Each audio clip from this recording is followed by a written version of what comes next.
అంబటి రాంబాబు గారు ఏం మాటలు మాట్లాడారండి?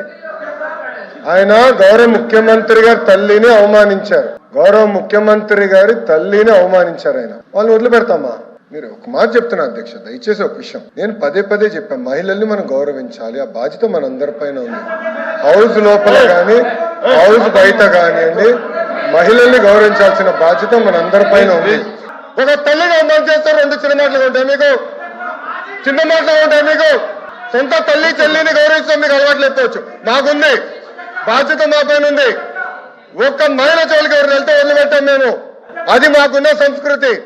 అంతేగాని మీరు సమర్థించి ఎవరో క్షమాపణ అడిగారని బాస్ ఒక తల్లి జోలికి వెళ్తే ఎవరిని వదిలిపెట్టాం. Take it from us. ఎవరిని వదిలిపెట్టే ప్రసక్తే ఉండదు మా దగ్గర. ఎవరు తల్లైనా, జగన్మోహన్ రెడ్డి గారి తల్లైనా కూడా, ఎవరు తల్లైనా, ఎవరు చెల్లైనా, ఎవరు అక్కైనా, ఎవరు ఒక మహిళ జోలికి వెళ్తే ప్రజాప్రభుత్వం ఎవరిని వదిలిపెట్టే ప్రసక్తే ఉండదు. అది మా గౌరవ ముఖ్యమంత్రి గారు చెప్పారు, గౌరవ ఉప ముఖ్యమంత్రి గారు చెప్పారు. మేము ఎవరిని వదిలిపెట్టాం. ముందు మీరు చూస్తారు కదా. అది